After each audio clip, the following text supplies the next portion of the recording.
Selamat sejahtera, kami dari kumpulan 1 dan tajuk kami ialah Logik Algoritma versus Logik Insani. Adakah media sosial merosakkan kemampuan kita berfikir secara rasional? Logik algoritma ialah proses menggunakan pemikiran yang teratur untuk membina satu set langkah sistematik, dan manakala logik insani pula proses pemikiran manusia yang menggunakan akal, pengalaman dan pertimbangan rasional untuk membuat keputusan dan memahami sesuatu secara munasabah. Untuk lebih memahami konsep ini, marilah menyaksikan babak-babak yang disediakan. Wih, aku nampak video pelik ni. Aku share cepat. Kau semak dulu ke fakta tu? Lama, tak semak pun.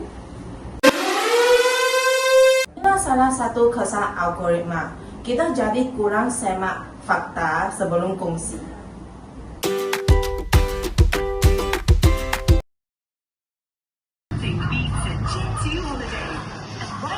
Orang, aku baru tengok video ni.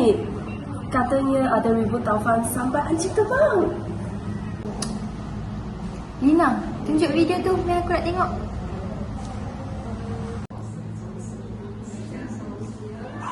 Nothing beats a Jet2 holiday. And right now, you can save £50 per person.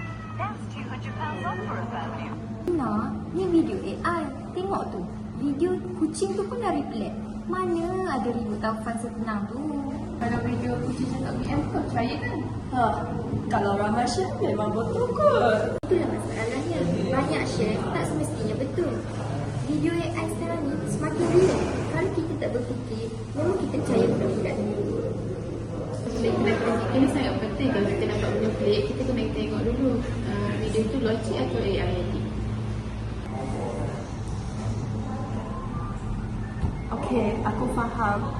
Next time saya akan check dulu sebelum percaya. Tak nak jadi mangsa video AI lagi. Media sosial memang laju, tapi otak kita kena lagi laju untuk berfikir. Betul.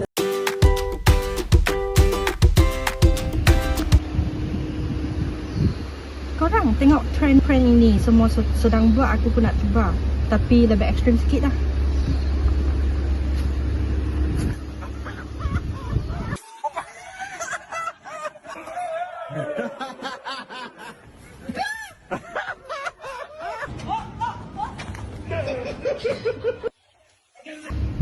Bahayalah video ni. Prank ni lah bolehlah ganggu orang lain. Kalau ada yang marah, ada stres, bolehlah jadi masalah tu.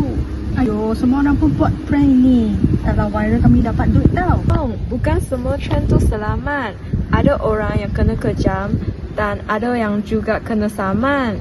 Sebab itulah media sosial tu tak selamat. Ia bahaya jika kita tidak guna dengan baik. Aku tak berfikir pun pasal risiko jangka panjang lah.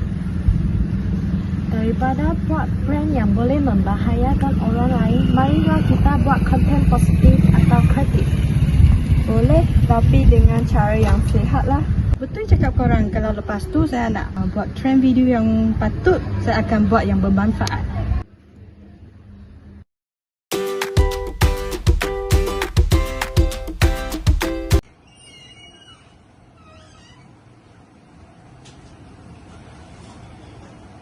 Dek, kerja dah siap ke belum?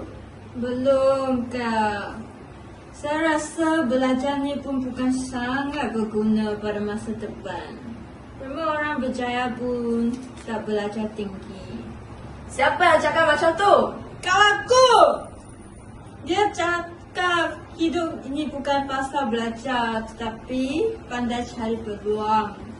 Saya ni bercita-cita untuk menjadi gamer. Kawanku bagi tahu main Mobile Legends pun boleh mencari duit. Kau percaya tu? Ya! Saya percaya! Orang ni. Adik, cuba fikir. Kalau kamu hanya dengar satu atau dua orang punya kata, adakah itu wakil seluruh dunia? Tapi betul kan? Ramai yang kerja pun bukan berkaitan yang belajar sebelumnya. Adik, cuba fikir, kalau adik hanya dengar satu atau dua orang saja, adakah itu wakil seluruh dunia? Tapi betul kan ramai yang kerja bukan berkaitan yang dia belajar sebelumnya. Betul, tapi itu sesetengah cerita, bukan cerita penuh. Tapi belajar tu susah, Kak. Ya, memang susah. Kenapa? Tapi kalau belajar susah, kerja nanti lagi susah. Tapi yang pentingnya jangan putus asa.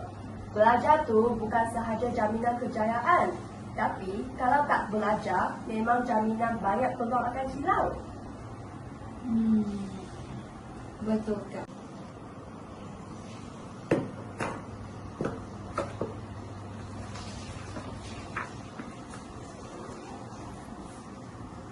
Okay, bagus adik.